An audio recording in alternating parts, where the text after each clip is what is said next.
35분입니다. KBS. KBS 라디오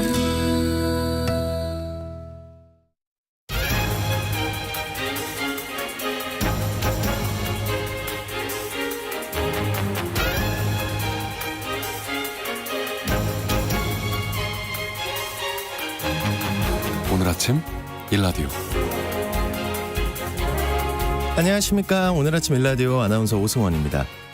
이번 주 목요일에도요, 전국적인 비 소식 예보돼 있는데요. 2월에 남부 지역에 꽤 많은 비가 내렸습니다. 평년보다 무려 3배가 넘는 양이 쏟아졌다고 하고요. 제주도 지역은요, 비가 내리지 않은 날이 드물 정도였다고 하는데요. 이 때문에 겨울 작물의 생육 부진 우려가 커지고 있습니다.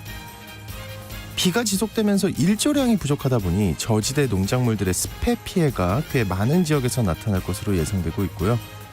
비닐하우스에서 자라는 올겨울 귀한 딸기는 곰팡이병도 빠르게 퍼지는 상황이라고 합니다.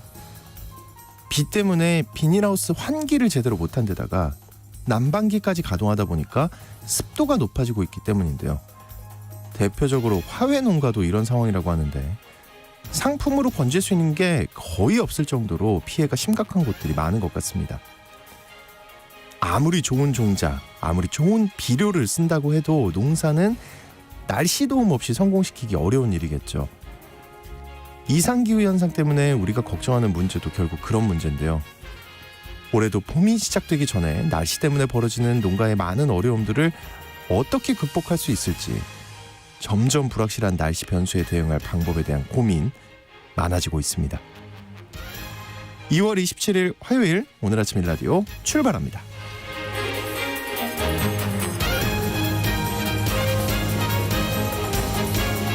오늘 아침 일라디오, 이 시간은 물론 KBS 일라디오의 모든 프로그램은 유튜브 KBS 일라디오 공식 채널이나 모바일 콩 어플리케이션을 통해 실시간으로 함께하실 수 있습니다.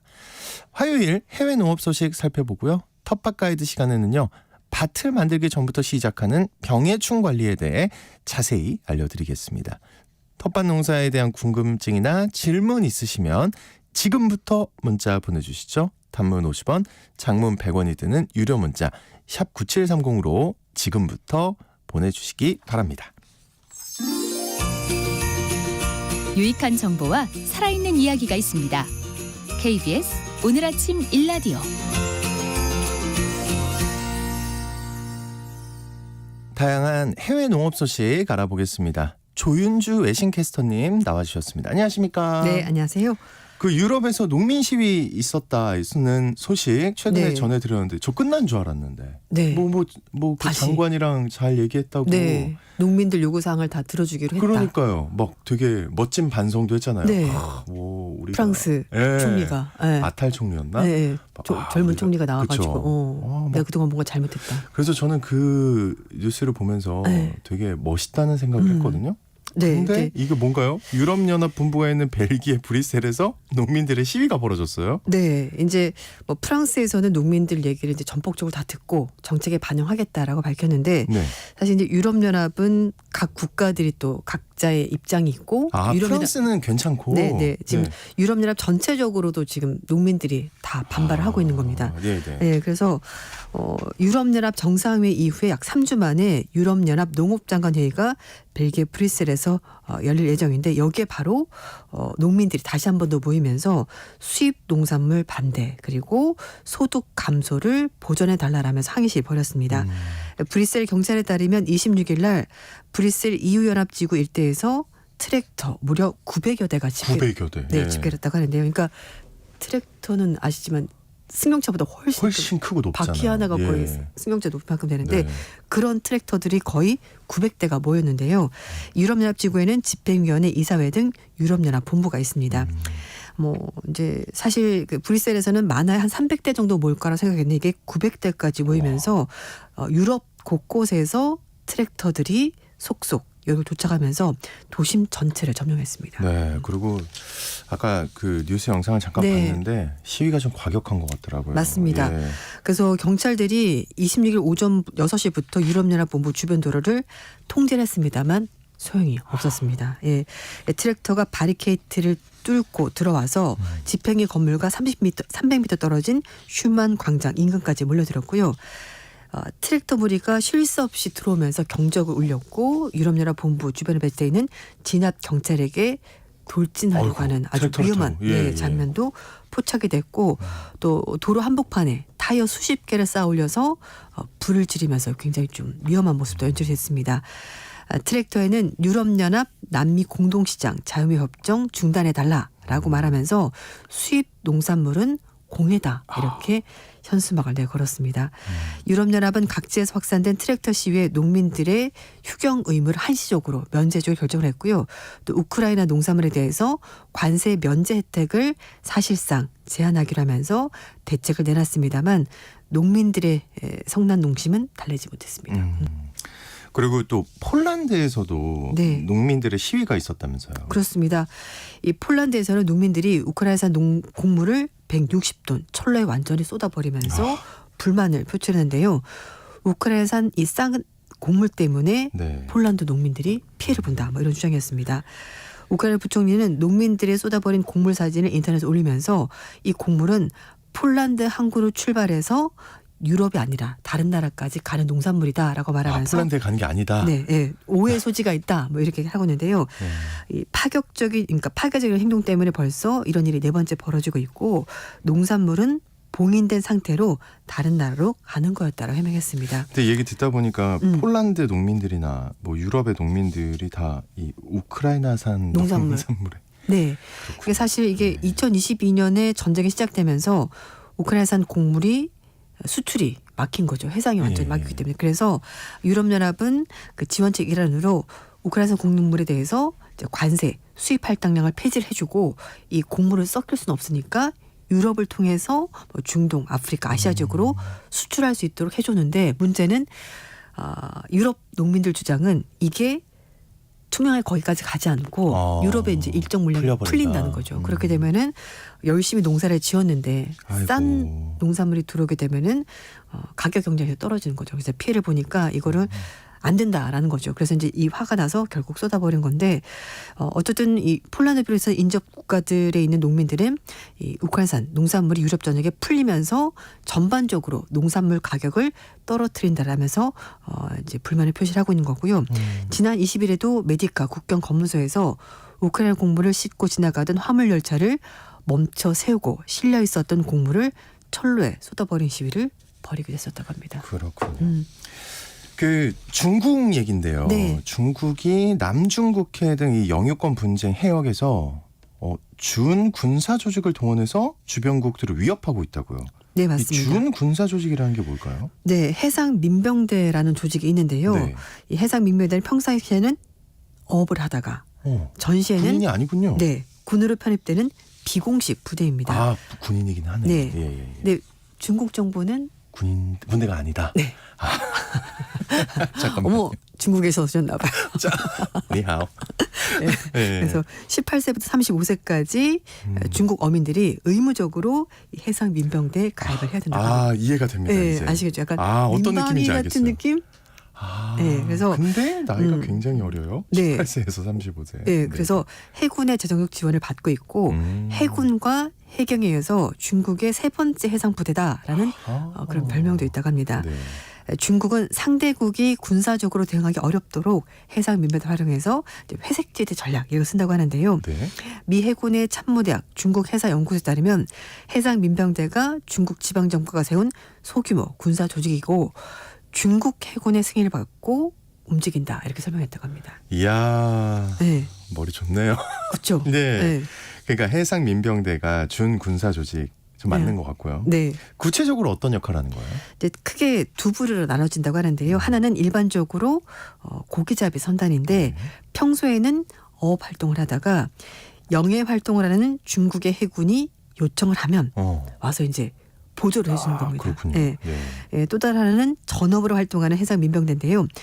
초고속 장비를 갖추고 중국 해군의 선봉대 역할을 한다고 합니다. 그러니까 하나는 보조 역할, 네. 하나는 앞에서 선봉대 역할 이렇게 하게 되는데요. 그래서 전업 해상 민병대는 최근에 퇴직한 제대군인 이런 사람들을 네. 또 선발하는 경우도 있다고 합니다. 네. 그 중국이 사실 영유권 갈등을 빚고 있는 남중국해에서 이웃 국가들과 늘 마찰을 빚고 있거든요. 근데 이 남중국해에서 인민해방군 소속의 해군 함정을 보낸 대신에 해경과 해상 민병대를 보내서 주변 국가들을 압박하고 있다고 합니다. 특히 중국의 해상 민병대를 대규모로 운영을 하면서 이들과 합동훈련도 벌이고 있고요.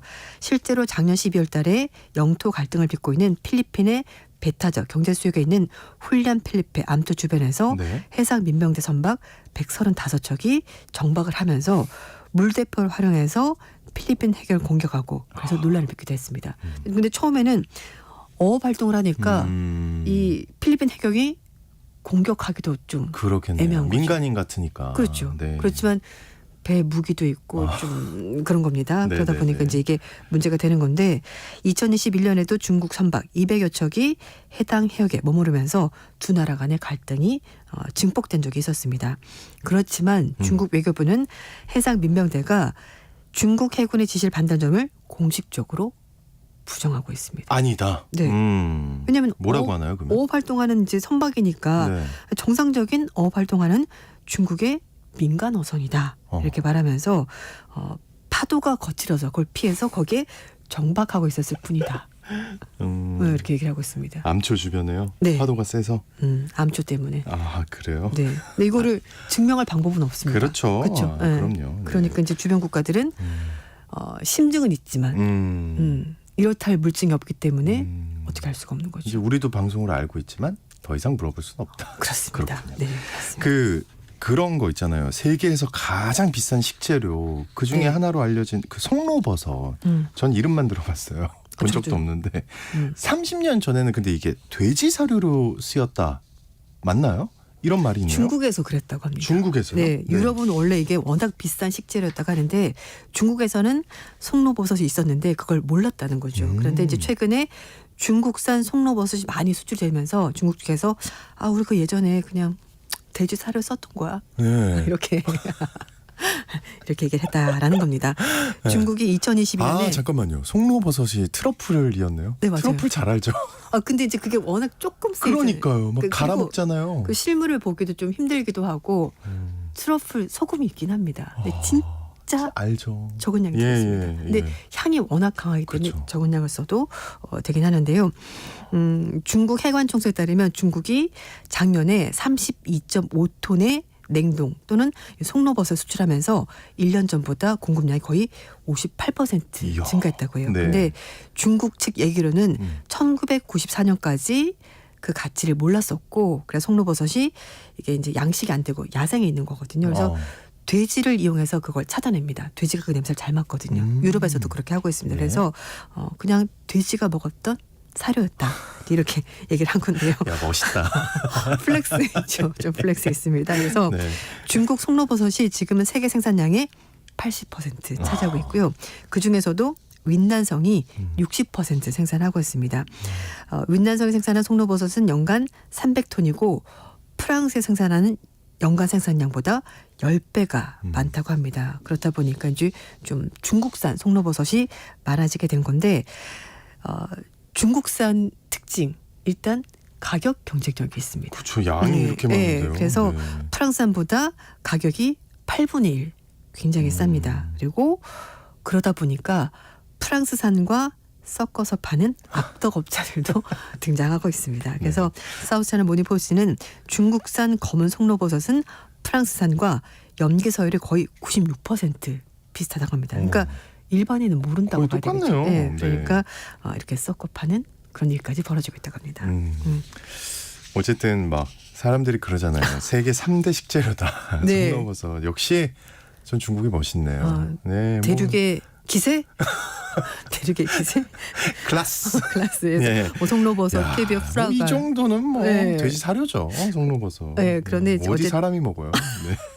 이게 숲 속에 있는 땅 속에 묻혀 있거든요. 그래서 이제 그래요. 예, 그래서 이제 버섯인데. 네, 그래가지고 이제 돼지 또는 개가 이 송로버섯 내는 특정 화학 물질이 있다고요. 거기에 반응하기 때문에 이제 훈련을 시켜가지고 찾아낸다고 하는데요. 세계 최고 수준의 송로버섯은 프랑스 남부 페르고르 지역의 검은 송로버섯이고요. 이탈리아에 있는 피에몬테 흰 송로버섯이라고 합니다. 흰 송로버섯은 1.5kg 한 덩어리가 2007년에 33만 달러. 그때 네. 환율로 3억 7천만 원 거래가 되면서 최고가를 기록한 적이 있었다고 합니다. 흰 송로버섯 1.5kg 한 덩어리가 네, 한 덩어리. 3억 7천. 그것도 네. 2007년에. 네, 지금은 뭐 거의 2배 넘겠네요. 이거. 와. 그렇죠. 가격이 아무래도 물가 상승분을 고려한다면은 그러니까요. 더 그리고 비싸겠죠. 혹시 궁금해하실 분들을 위해서 3대 진미는 이거래요. 음, 송로버섯, 네, 그리고 캐비어, 네. 철갑상활, 그다음 푸아그라, 거위간 맞죠? 네, 푸아그라를 먹어봤습니다. 아, 아, 이거는 유럽에 가면 통조림으로 통조림으로 팔아요. 많이 나오기 때문에 그렇지만 그거 빼고는 먹어봐요. 이것도 사실 푸아그라는 논란의 여지가 좀 있죠. 그렇죠. 저 간 크기를 키우려고 거위에게 억지로 먹이를 먹인다. 그것 때문에 좀 문제가 있긴 합니다만 어쨌든 맛있다고 하네요. 예. 네. 흥미로운 해외 농업 소식 여기까지 듣겠습니다. 지금까지 외신캐스터 조윤주님과 함께했습니다. 오늘 고맙습니다. 감사합니다.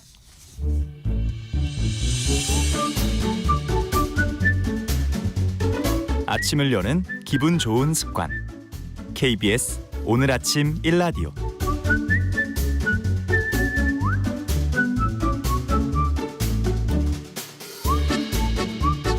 도시 농부들의 텃밭 가이드 수원 씨앗도서관 박영재 관장님과 함께합니다. 관장님 어서 오십시오. 네, 안녕하세요. 거위가 이렇게 불쌍하세요? 아, 예. 지금 밭에 키우고 있는 거위는 행복하게 잘 있나요? 네. 자, 오늘 여러분 텃밭과 관련해 궁금한 점이 있으시면요. 단문 50원, 장문 100원이 드는 유료 문자 샵 9730으로 지금 바로 문자 보내주시기 바랍니다. 자세하게 답변해 드릴게요. 그 농사 관련 교육들이 있는데 이게 시작이 됐다고요? 네. 이제 곧 3월인데 지역에 따라 비도 또는 이제 눈도 오고 이래서 네. 봄장마가 있었어요. 예. 장기 예보에 따르면 또 3월 초가 되면 꽤 춥고 또 사나운 날씨가 있을 것이라고 합니다. 예. 아직 꽃 피기 전이니까 꽃샘추위는 아니고 좀 봄을 좀 늦추는 밀어내는 날씨가 아닌가 합니다. 농업에 대한 기관들에서 보통 이제 농업인에 대한 그 교육이 2월 중에 다 이루어졌고요. 이제 도시농업이나 이제 텃밭 농사를 하는 사람들을 대상으로 교육이 시작되고 있습니다. 저에게도 이제 강의 요청이 들어오는 걸 보니까 네. 이제 본격적인 농사 준비철이라는 것을 느끼게 합니다.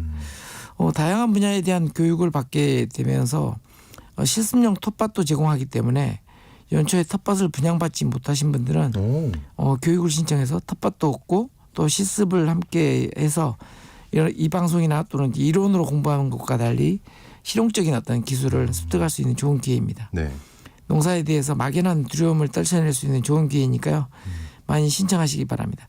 각 지자체나 농업기술센터 또는 이제 지자체 홈페이지에 공고가 나와 있습니다. 농업기술센터나 지자체 홈페이지에요. 네.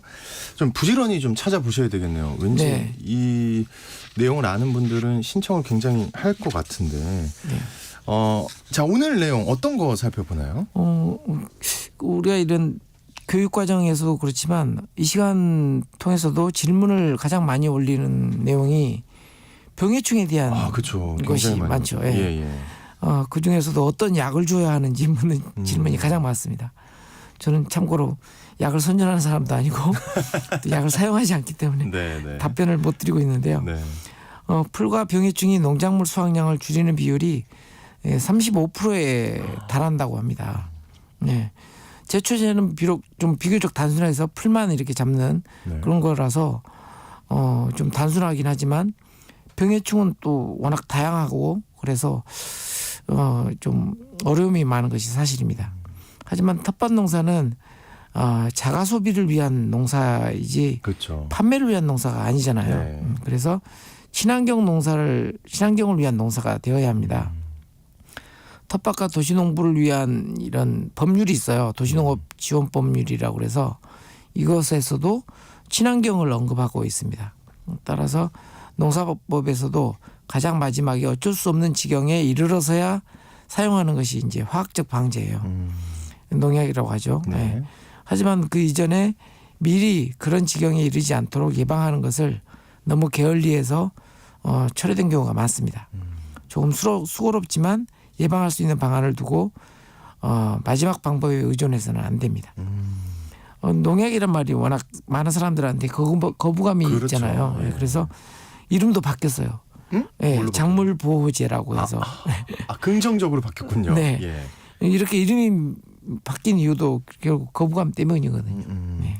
그러면 병해충을 예방하는 게 이제 중요한 거잖아요. 그죠? 네. 어디서부터 시작을 해야 될까요?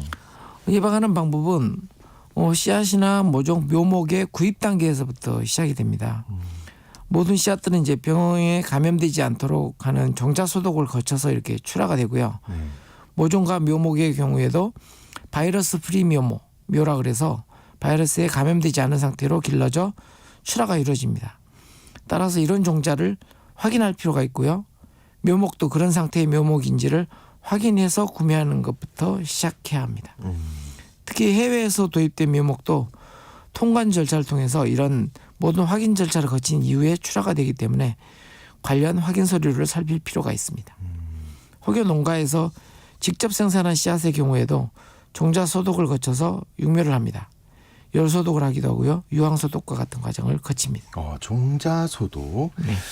지금처럼 밭을 만들 때도 예방하는 과정이 필요하다고요. 네, 밭을 만드는 과정에서도 예방 과정이 포함이 되는데요. 밭에 남아 있는 지난해 심었던 작물들의 잔사, 그러니까 고추대라든지 이런 잔사를 깨끗하게 청소해야 합니다. 낙엽이나 전지전정한 나뭇가지도 깨끗하게 모아 흙 속에 묻어주거나 파쇄를 해서 한데 모아서 퇴비로 만들어 주어야 합니다. 네. 과수 농업을 하시는 분들은 이렇게 과수 낙엽과 잘라낸 가지를 깨끗하게 청소하는 것만으로도 네. 50%의 병해충을 예방할 수 있다고 얘기합니다. 낙엽이나 나뭇가지들 깨끗하게 모아서 네, 흙 속에 묻어주거나 이제 다른 지역으로 빼가지고. 예. 바로 밑에다 묻어줘도 됩니다. 그래도 돼요? 네네. 땅속에 묻으면 이제 없어지니까요. 아니면 이제 파쇄를 해서 퇴비를 만들 준비를 하면 됩니다. 또 어떤 거 해야 되는 거죠? 또한 토양 상태에 대한 분석을 좀 해야 되는데요. 토양이 산성인지 중성 또는 알칼리성인지를 파악해야 합니다. 우리나라 토양은 뭐 단양이나 영월, 뭐 철원이나 이런 지역 일부 지역을 제외하고는 화강암을 기반으로 해서 산성 토양이 되기 쉬운 토양을 가지고 있습니다. 이런 산성 토양에는 시드름병이라든지 토양 내에 해충들이 많아집니다. 그래서 알칼리성에 반대로 또 알칼리성일 경우에는 감자 더대윙이병이 발생하기도 합니다. 이게 알칼리성이라고 무조건 좋은 게 아니네요. 네, 감자의 경우는 약산성인 경우에 아주 건강한 감자를 수확할 수 있거든요. 네. 그래서 토양 검사를 해야 합니다. 토양 검사를 어떻게 하는 거예요? 겉흙을 10cm 정도 걷어내고요. 그 속에 있는 흙을 군데군데 밭이 이제 넓을 경우는 여기저기 파서 모아서 섞어준 다음에 1kg 정도로 이렇게 만들어줍니다. 그래서 잘 말려서 농업기술센터와 같은 기관에 이렇게 맡기게 되면 길게는 한 2주 정도 지나면 이렇게 토양 상태에 대해서 분석해준 처방서가 나옵니다. 네. 그러면 이제 내 밭이 산성인지 중성인지 알칼리성인지 이렇게 파악할 수가 있죠. 너무 번거롭다 싶으신 분들은 가장 좋은 방법은 시금치 씨앗을 파종해 봅니다. 조금요? 네. 시금치가 자라지 않으면 산성 토양입니다. 네, 그래서 이 경우에는 이제 석회 고토 비료를 주어야 하는데요. 석회는 칼슘이고요. 고토는 마그네슘이에요.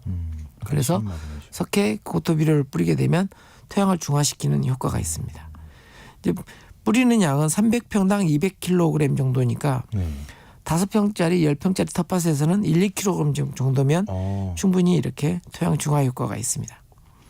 그리고 석회를 뿌리고 땅을 갈아준 이후에 최소 한 15일이 지난 후에 퇴비를 뿌리고 밭을 만들어줘야 합니다. 석회와 이런 유기질 비료를 함께 뿌릴 경우에는 유기질 거름의 질소 성분을 공기 중으로 이렇게 휘산시키는 효과가 있기 때문에 시간차를 두고 뿌려줘야 합니다. 네. 석회를 뿌리고 땅을 간 후에 15일 지나고 네. 예, 15일 퇴비 지나고 뿌리고 다시 퇴비를 이제 밭을 뿌리고. 갈아야 되는 거죠. 유기질 퇴비는 어떤 성분인 거예요? 유기질 퇴비의 경우에는 보통 이제 가축의 이제 분뇨죠. 네. 돈분, 축분, 개분으로 만들어진 것인데요. 개분, 돈분, 축분 순서로 질소질 성분이 많습니다. 그래서 거름 성분이 많은 그래서 채소 작물을 심어야 된다면 개분, 좀 덜 필요하면 뭐 축분, 뭐 이런 형태로 이제 보통 선택을 하게 되는데요. 거름을 일단은 냄새로 확인을 해서 미숙퇴비인지 완숙퇴비인지를 확인해야 합니다.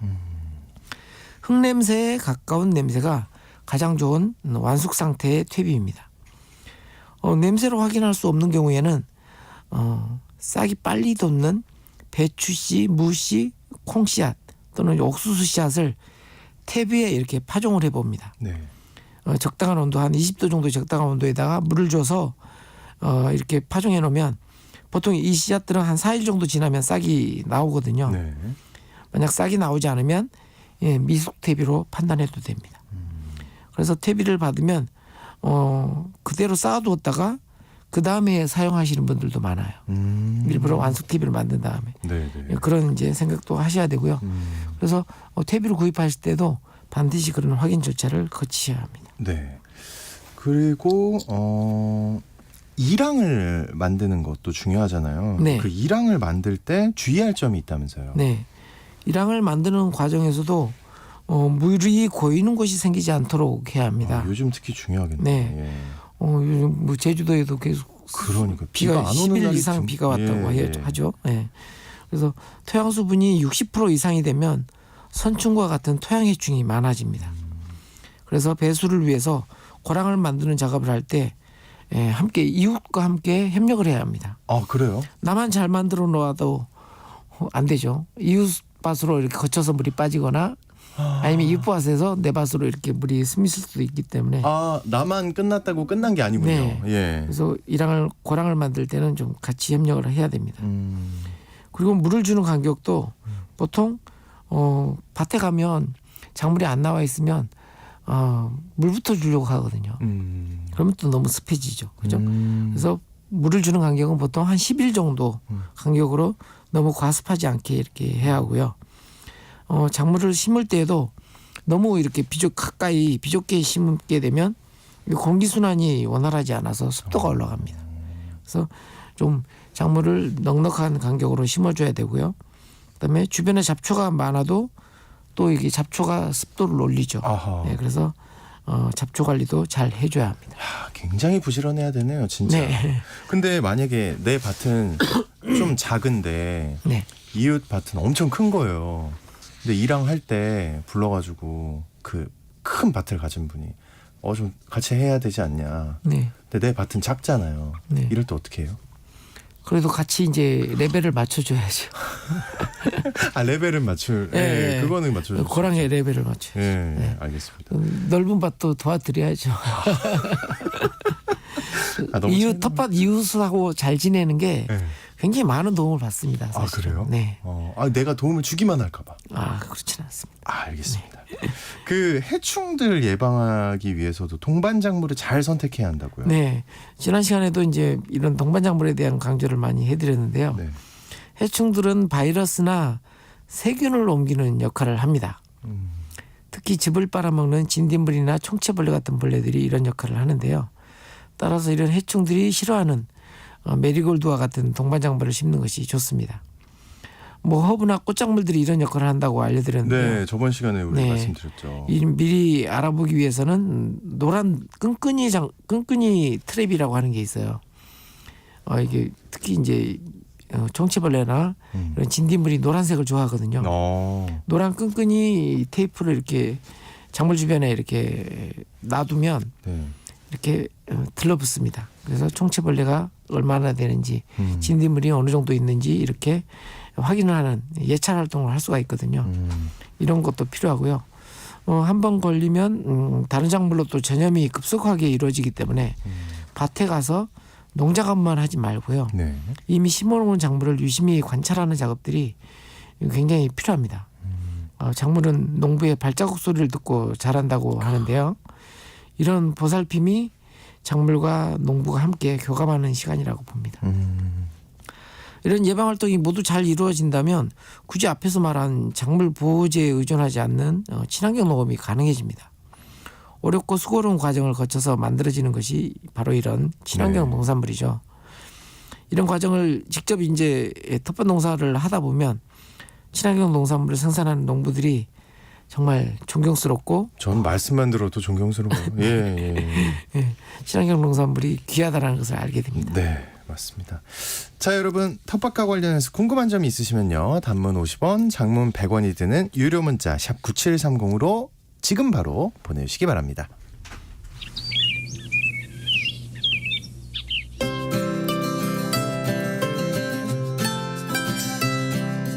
지금 여러분께서는 수원 씨앗도서관 박영재 관장과 함께하고 계십니다.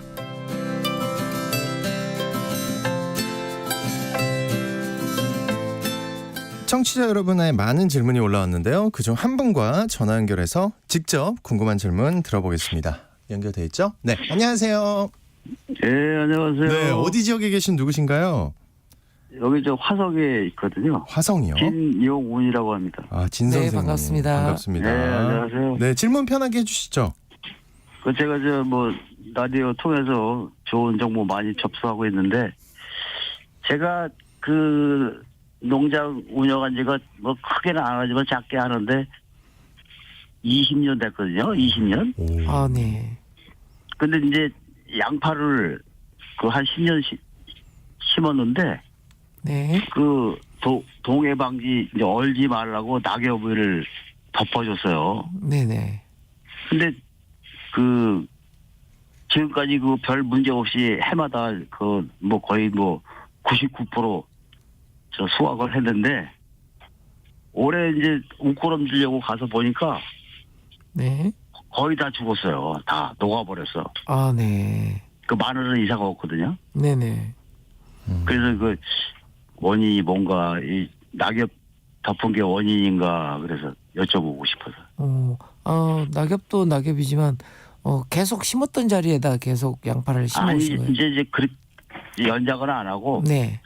그 해마다 그 위치를 바꿔서 심어요. 예, 밭을 옮겨서 심으셨어요? 네. 그뭐 이렇게 멀리는 아니지만 그 뭐니까 이랑을 바꾼다든가 뭐 이런 식으로 해가지고. 네네.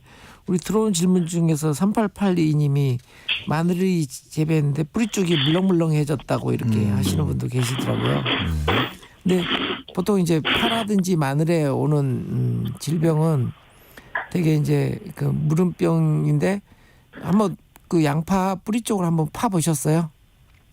아니 그냥 뭐 줄기가 없어져 버렸으니까 황당해가지고. 파 보시면 이제 고자리팔이라든지 이런 것들이 구데기처럼 이렇게 파먹었을 수도 있어요. 그래서 그거 낙엽 덮은 거하고 관계 없는 건가요? 그것도 이제 관련이 있죠. 이제 낙엽하고? 낙엽은 어떤 낙엽을 뿌리셨어요? 그 저기 저 아파트에서 그 이제 그 가을에 수고한 거 네네. 그거 이제 이렇게 뭐 여러 가지가 섞여 있었겠네요. 예. 네. 보통 이제 은행잎을 우리가 화렵수라고 생각하는데 은행잎도 침엽수거든요. 그래 은행잎이라든지 솔잎이라든지 이런 것들은 침엽수 종류는 밭을 또 이렇게 산성화시키기도 해요. 네, 그러면 또 이제 토양 내에 있는 병해충들이 굉장히 많아지거든요. 그래요? 그래서 예, 잣나무 그 저 뭐 잣나무 이파리도 섞여 있고 그렇죠. 예. 그래서 그런 좀 멋진 저는 잘 판단하셔야 됩니다. 저는 거의 저 농약을 거의 안 쓰거든요. 네네. 뭐 화학비료도 아주 최소로 쓰고. 예. 근데 그 양파를 한 10년 심어봤는데 네. 그거 왜 꽂아만 놓으면 잘 자라는 게 올해는 그렇게 돼가지고. 네, 한번 호미로 파보시고요. 네. 그런 이제 구데기 말씀드렸던 구데기가 있는지 뭐 이런 것도 한번 확인해 보시고요. 토양 검정도 한번 받아보셨으면 좋겠습니다. 그 저기 저 뭐야 양파는 그렇게 뭐 보호를 안 해도 되잖아요? 겨울에? 흰 양파 같은 경우는 좀 내한성이 강한 편에 속하지만 붉은 양파나 정양파는 내한성이 굉장히 약해서 보온을 해줘야 됩니다. 제가 저 한 2-3년 전부터 낙엽을 덮어주는데 네. 그 전에는 아무런 조치도 없이 그냥 꽂아만 놨는데도 잘 살더라고요. 아, 네. 그러니까 요번에 그 보고서 아주 진짜 충격을 많이 받았죠. 네. 선생님, 네. 잘 확인을 좀 이제 해보셔야 될 것 같고요. 혹시 더 궁금한 질문 있으신가요? 공무원 좀 많은데 근데 저희가 시간이 부족해가지고 혹시 네, 이제 그러니까, 더 있으시면 네. 문자로 앞으로 네, 계속 네, 남겨주시면 고맙겠습니다. 일라디오 네. 아침 방송 잘 듣고 아유, 아유 많이 하고 있습니다. 감사합니다. 네, 감사합니다. 많이 받았어요. 네. 네, 고맙습니다. 고맙습니다. 네. 수고하세요. 자, 계속해서 문자로 온 거 질문들 더 확인해 보겠습니다. 8273님이 부천에 사는 한순자입니다. 여러 가지 토종 씨앗 감사히 잘 받았습니다. 빨리 심어서 자라는 거 보고 싶어요. 우리가 평소에 먹는 거랑 그 토종 씨앗으로 키운 거랑 뭐가 다른지도 궁금하고요. 언제 파종을 하면 되나요? 파종 시기도 알려주세요. 귀하게 얻은 씨앗 잘 키워보겠습니다. 하고 보내주셨네요. 아, 이렇게 씨앗을 보내드렸는데 받았다는 문자들이 굉장히 많이 와서 굉장히 반가운데요. 기분 되게 좋아하시네요. 네네. 네네. 일단 토종 씨앗으로 키운 거랑 많이 다릅니다. 일반 작물이. 일단 좀 모양도 좀 다르고요. 그다음에 맛은 훨씬 월등할 겁니다. 오. 제가 보장드리고요. 일단 심어보시면서 한번 비교도 해보시고 한번 그런 느낀 점들도 한번 함께 공유해 주셨으면 좋겠네요. 일단은 육묘 시설이 있다면 지금 바로 이제 육묘를 시작을 해야 되고요. 만약 밭에다 직접 파종을 해야 된다면 좀 기다리셔야 됩니다. 그러니까 상추와 같은 엽채류나 이런 것들은 보통 이제 3월 중순쯤에 직접 파종을 하고요. 그다음에 토마토라든지 고추라든지 이런 것들은 4월 중순쯤 돼야 직접 밭에 파종할 수가 있습니다. 그래서 일단 뭐 씨앗이 양이 적어서 이거 어떡하나 싶으신 분들은 좀 시설을 좀 갖춰서 육묘부터 한번 시작해 보시기 바랍니다. 자, 2377님 상리단 호박 토종이래요. 갈라서 호박씨를 꺼냈는데 다시 심으려면 추나 처리가 필요한가요? 냉동이나 냉장에 넣어야 하나요? 하고 보내주셨네요. 아, 네. 상리단 호박이 화성 상리에서 수집단 호박이라서 상리 단호박이라고 하는데요. 네.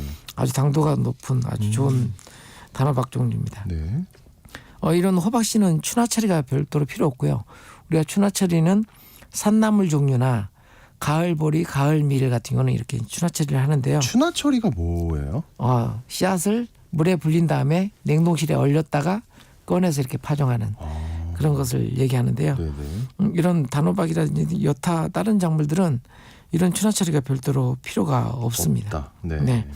대신에 이 상리 단호박이 껍질이 두툼하거든요. 그래서 뾰족한 부분 말고 뭉툭한 부분에 씨앗을 살짝 깨뜨려주면 발화하는데 일정하게 이렇게 발화가 합니다. 뭉툭한 부분을 씨앗을 껍질이 두꺼워서 네.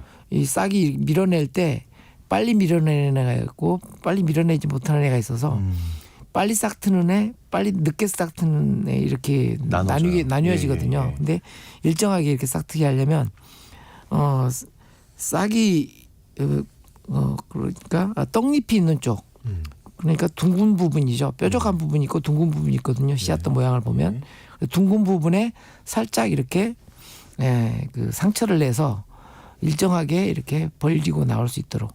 커터칼 같은 걸로 해야 되는 거예요? 네, 살짝 그렇죠. 살짝. 네. 손톱으로 이렇게 살짝 이렇게 해줘도 손톱으로 돼요. 해도 되고요. 네. 알겠습니다. 9575님 시금치 씨앗은 지금 뿌려도 되나요? 하고 보내주셨네요. 네, 시금치 씨앗은 오늘 3월 초 중순쯤에 뿌려주는 게 가장 좋을 것 같고요. 또 3월 초에 날씨가 사납다 그러니까. 그러니까요. 예. 중순까지 가야겠네요. 네. 3월 중순. 네. 지금 가을에 파종해 놓은 애들은 벌써 싹을 이렇게 내고 있는데 그러니까 당연히 씨앗 파종도 괜찮겠지 싶지만 씨앗 발화에 필요한 온도하고 작물이 잘 자라는 온도는 좀 다르다. 다르거든요. 예. 그래서 3월 중순쯤에 파종해 주시면 될 것 같습니다. 네. 김옥주님이 관장님 언제 박사학위? 그러게요. 빨리 따야 되겠어요. 박사님 마늘 양파 비료는 언제 주나요? 하고 보내주셨네요. 네, 지금 옷걸음 줄 시기입니다. 네, 지금 이제 멀칭해 놨던 재료들을 이제 걷어내고요. 왜냐하면 땅이 좀 풀려야 되는데 네. 땅이 이게 풀리는 것을 막는 게 또 이게 멀칭 재료가 될 수도 있거든요. 그래서 살짝 걷어주고 가능하면 이제 퇴비로 또는 이제 퇴비보다 더 좋은 것은 물비료라고 했죠. 물비료를 만드는 게 있으시면 물비료로 옷걸음을 지금부터 집중적으로 주셔야 합니다. 지금부터 옷걸음을. 네. 자, 텃밭 가이드 시간. 오늘도 수원 씨앗도서관의 박영재 관장님과 함께했습니다. 오늘 말씀 고맙습니다. 네, 감사합니다. 네, 한유리님이 화요일 방송이 제일 재밌다고. 부끄러워하십니다 지금. 네, 최근에 눈 비 내린 지역이 많거든요. 네, 여러분 빙판길과 도로 살얼음 나타나는 곳이 있다고 하니까 조심하시고요. 전 내일 다시 인사드리겠습니다. 모두 좋은 하루 보내세요.